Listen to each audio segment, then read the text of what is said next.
Welcome back to IGN Live from Gamescom here in Germany. It's time to check in with Far Cry 4. Yeah. Alex here is going to give us an update. Thanks for coming by the show. No problem, it is loud here. I know, it's really loud. It's a shouting match. At E3, you guys showed weaponized pachyderms. Yeah. How are you going to top that? Because that was so good. Yeah, we thought this time we'd come back with some of the sort of breadth of the game. We wanted to show a lot of variety. We wanted to show the true sort of scope and scale of the game. So we brought a mission set in the Himalayas, where we wanted to show sort of snow, some extreme conditions, extreme wingsuiting, and more of the stealth gameplay that we've added here. Some of the cool things like being able to throw bait that you've harvested from hunted animals and attract other animals in to you know, finish off unwary foes. We also brought in Shangri-La. So Shangri-La is kind of a chance for the player to live the myths and legends of the fictional country of Karat that we built. Nice. So it looks like we'll be visiting some places that are very, very different than Far Cry 3. Yeah, we wanted to really push the limits of the system, especially as we're coming to next-gen consoles. So you come all the way up to the tops of the Himalayas. You get pulled up there. Obviously, you know, we've worked a lot on the AI. We've worked a lot on, you know, why these guys are there. These are, you know, pagan Min's forces hunting for the lost treasures of Shangri-La in the hopes of getting there. So it's kind of got a little Indiana Jones vibe going on. Nice. So these are the temples where they have sort of set up their base. Is that right? Yeah. So we wanted to sort of tie everything together and not have you know, any sort of loose ends lying around. So basically, one of Pagan Min's lieutenants, Yuma, is up here hunting for relics to get into Shangri-La. But of course, this is a fantasy place, a fictional place, and the player will eventually get there sort of by discovering certain items and meditating on them, maybe indulging a little wacky tobacco, and then getting in there. But the characters in the game will never find it. What sort of animals are we going to be running into here? We're seeing yaks. Yeah, it's interesting because it's interesting because one of the things we wanted to do was provide contrast to the main game. Yeah. So when you're up in the Himalayas, you obviously have a lot less flora and fauna. So the usual tools that you'd use in the main game are not as useful. So you need to be stealthier. You need to change your tactics. But new abilities here like throwing knives that you can grab. You know, the auto crossbow here, which is a great stealth weapon. Takedowns are still great. So we just wanted to sort of push the player into you know, different types of gameplay as we move around the game. So you can see here too, like one of the core principles of any Far Cry game is that you can play the way you want to play. Sure. So here, you know, you saw them using stealthier weapons. Here, the guys come up to the top with you know, sticky bombs, a shotgun. You can attack even these sort of more structured missions any way you want, the same way you can in the open world. So. Oh yeah, the wingsuits. The wingsuits. Yeah, no, it's a cool Always tool. a good time. Yeah, and it's a chance of getting up to the sort of the peaks of these mountains. There's also a chance to do sort of more structured, extreme wingsuiting. So you can use the wingsuit once you've got it at any point in the game. You can sort of climb up a hill and wingsuit off just because you wanted to, or to escape you know, guys pursuing you in an outpost. But in the Himalayas, we've had a chance to really push it and have these sort of structured moments of cutting through ravines and sort of navigating really, really difficult wingsuiting environments. So how much time will we be spending in the Himalayas? Like how much of the game is set here? Yeah, not a huge amount. Okay. There's probably sort of 5 or 6 key moments when you need to get up here. Okay. So it's not mostly for us it's contrast and a bit of a palette cleanser. You know, you get up here and the color palette's different. It's you know, it's extreme. It's very bleak, and then you get the nice feeling of arriving there, and also the nice moment of getting back. Our game is usually really, really colorful, really green, really vibrant. And after you've spent, you know, 20, 30 minutes up here, it's kind of a relief to get back. Yeah. Are we just taking the wingsuit all the way down here? Yeah, this is the end of this particular mission we're showing on the floor at Gamescom, of just needing to wingsuit your way out of the encounter and get back here to the main world of Karat. Very pretty.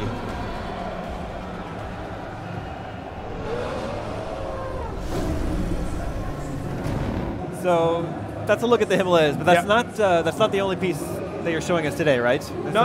I think we also brought in the Shangri-La stuff as well, which is basically we're trying to deepen our living world. We were trying to provide more context, more believable characters in the world.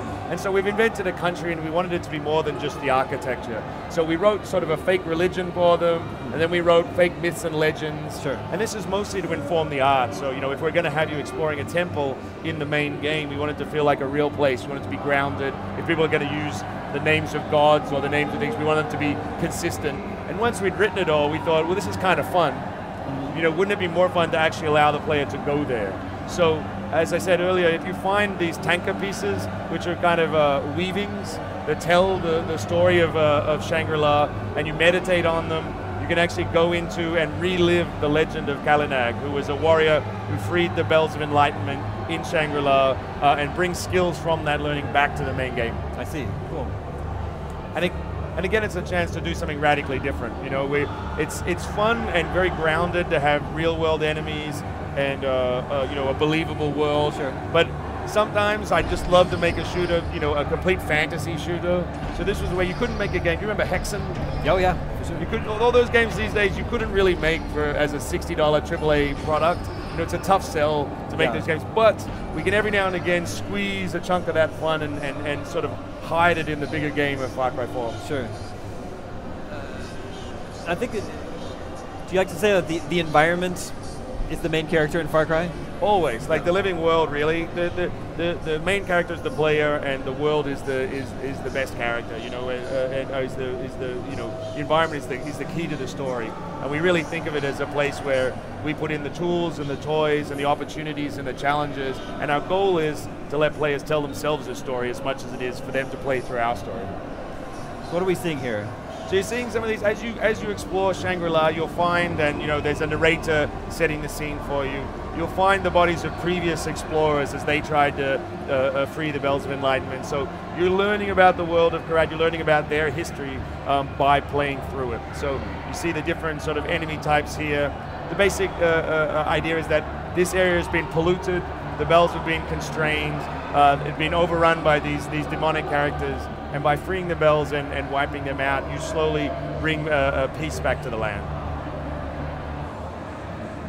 Another cool thing with this is it gives us a chance to have characters that don't just do real world things. So you've got characters like these guys who will actually phase in and out, like almost teleport as you try to fight them. So again, you have to change your tactics. You have a unique bow in this. You don't have any automatic weapons or any of the sort of modern tools that you have in the main game. So you have to adapt your strategy as a player, and you have to adapt to the new behaviors of the enemy. I like these wild dogs here. Something of course you couldn't do in a believable world of the main game, but we can do weird little things like have them detonate every time you can kill the dog, and if you use a headshot, you can use them almost like a landmine. So we're seeing some of that phasing happening here? Yeah. We've also got a tiger in this one. Again, animals are a huge part of our game. There's not just the sort of weaponized pachyderms, as you were saying. There's the honey badger, who's one of my favorites in the new one. There's rhinos, there's tigers, leopards, all that stuff. And there was always this idea of, wouldn't it be amazing to have my own like animal, almost a familiar. And in the main game, it doesn't really make much sense. But in this world, as part of the sort of the myth of Kalinag, we built your own tiger who can help you in instances like this. You can order him to attack in front of you and then come in for the takedown yourself. So are there going to be, does Shangri-La have its own missions? It's kind of there. It's more of a structured experience than the rest of the content in Far Cry 4. It is telling a very specific story, and even though they're exotic environments, they're a little more linear than the main game. Even though you can still be stealthy and action focused, you can use your own tactics. The missions themselves are more focused. Does it still operates under the idea of the 3 pillars, though? Yeah, for sure. Like it's still very much a core Far Cry experience, but we do want it to contrast very heavily with the main game. When you're there, you have different tools, different challenges. If it felt exactly the same, then we may as well not do it.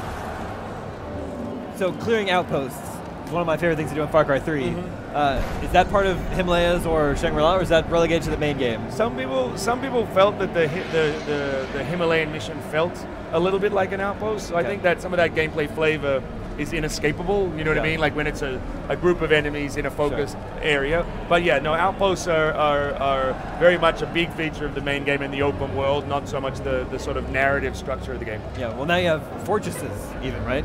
Yeah, I'm really excited about the fortresses.